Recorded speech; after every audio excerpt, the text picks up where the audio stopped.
All right, I'm back for round two, you might say. As I was trying to articulate during the first part of the podcast tonight, the absolute criminal enterprise that Trump is trying to set up at the top of the government, and apparently he's going to be successful in doing it because the collusion that this Nazi son of a bitch has from the Congress of the United States, you know who I'm talking about, and 6 members of the U.S. Supreme Court, not to mention scattered throughout the federal judiciary in this country, all sorts of Christian Nazis who are just waiting for this son of a bitch to take power so they can begin, you know, making America great again. Let me tell you a little bit about, a little bit more. I've already talked about Kash Patel, this crazy bastard who is going to be the head of the FBI. This is who Trump has nominated to be the FBI head. Kash Patel. People who are aware in government of what this son of a bitch has done, they call him a behind-the-scenes Trump loyalist, known for that loyalty, and his sole aim is to dismantle the FBI and refashion the entire federal law enforcement agency into a means of partisan, read Trump, retribution. Now, during the first half of the podcast, I was talking about what the Church Committee revealed, what Seymour Hersh revealed, what the New York Times revealed. And it was horrible. But what these son of a bitches are planning to do, it is right up there on the top levels of what Hitler tried to do, what Mussolini tried to do, what Franco tried to do. I realize I am being perhaps unnecessarily repetitious here about all this shit, but it just seems so important. Trump selected this Kash Patel because Patel has made it clear his agenda is to utterly destroy the agency he's been tapped to lead, the FBI, and replace it with an army of people loyal only to Trump. And former FBI and Department of Justice officials who spoke with the BBC, which is where I'm getting this information, from the BBC. Former officials who spoke with the BBC said the job of running the FBI is difficult. It would be nearly impossible for someone like Kash Patel, who has no management experience, to operate the FBI, which is not what Patel wants to do. He wants to destroy it and rebuild it into a private police force, national police force, operating strictly under the rules set by the orange bastard. When the announcement that Trump made that he was going to pick Kash Patel, in that announcement, the orange bastard called Patel, quote, a brilliant lawyer, investigator, and America First fighter who has spent his career exposing corruption, defending justice, and protecting the American people. It sounds like the preamble to the old Superman radio programs, doesn't it? I mean, this kind of shit. Patel began his career in Miami, and then he moved to work as a terrorism prosecutor, Department of Justice, between 2014 and 2017. And he then spent 2 years as a senior aide to Republicans who led the House Intelligence Committee. And it was his job, Patel's job, to fight the investigation of Trump and the Russian collusion that was so apparent to anybody who had fucking eyes about what was going on. That was Patel's job, to destroy evidence, to change the course of the investigation. There was no Trump-Russia collusion. Russia, Russia, Russia. Isn't that what Trump used to say? When Democrats took control of the House in 2019, Patel was hired as a staffer on Trump's National Security Council. And in February 2020, he became principal deputy in the Office of Director of National Intelligence. Holy shit. That that office at the time was led by this crazy son of a bitch, Richard Grenell, who is a Trump acolyte of the highest order. And by November of 2020, Patel had moved to the Pentagon to serve as chief of staff to acting Secretary of Defense Christopher Miller. Remember that guy? That was a position Patel held until Trump left office 2 months later. A Trump transition spokesman, a guy named Alex Pfeiffer, another Nazi, told the BBC, quote, Kash Patel has served in key national security positions throughout the government. He's beyond qualified to lead the FBI and will make a fantastic director. Who the fuck uses a word like fantastic when they're talking about an FBI director? Huh?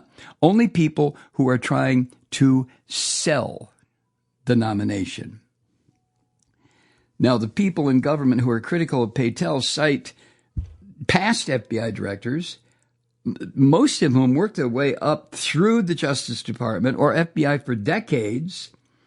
And these people say that is your measure of the qualifications to lead the FBI, not he'll be a fantastic director. That's right out of the mouth of this orange son of a bitch. One of the people who has made some comments about Patel being nominated, his name is Gregory Bauer. He's a former FBI assistant director, and he was also deputy general counsel who worked closely with the past two directors, the most recent one being, of course, what's his name? I'm not going to deal with the brain fart. I just can't think of it right now. Never mind. But he said, what's his name? I just said his name. He said that the selection of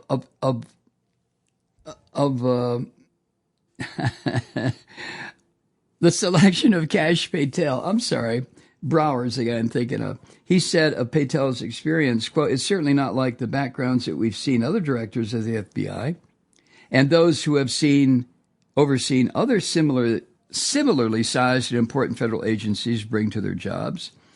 And, end quote, that was Mr. Brower. Now, some people have pointed to former Attorney General Bill Barr, if you want to give any credence to anything that bastard said.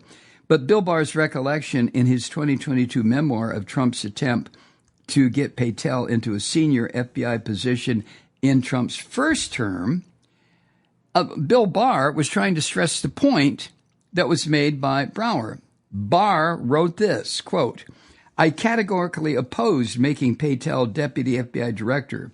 I told Mark Meadows it would happen over my dead body. Someone with no background as an agent would never be able to command the respect necessary to run the day-to-day operation of the Bureau, end quote. Well, okay, I'm sure that's a true statement. I'm sure it's a fair statement, logical and reasonable. But I would remind Bill Barr, or remind what he wrote in his book, that Patel is not being appointed to run the day-to-day operations of the FBI, Mr. Former Attorney General. He is being appointed to destroy the day-to-day operations of the FBI and replace those operations with a private intelligence/police force loyal only to Donald Trump, not the Constitution. So once again, Bill Barr, you're talking like a man with a paper ass. No, nobody thinks Patel is being appointed to run the FBI. He's being appointed for the umpteenth time to destroy it. Oh, Jesus. Now, since Trump was kicked out of the presidency in 2020, Payel has said in interviews that when Trump returns to office, Trump and others like him, Payel, are going to use the government to, quote, go after political opponents including politicians and members of the media who helped overturn the 2020 U.S. presidential election results that Trump won. You understand my hysterics here.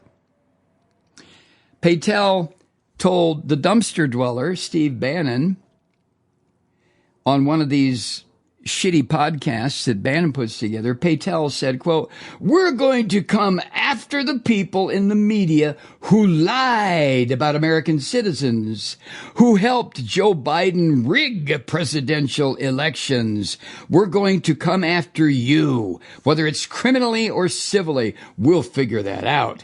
But yeah, we're putting you all on notice. We're actually going to use the Constitution to prosecute you for crimes that you have always been guilty of, but claim you never have."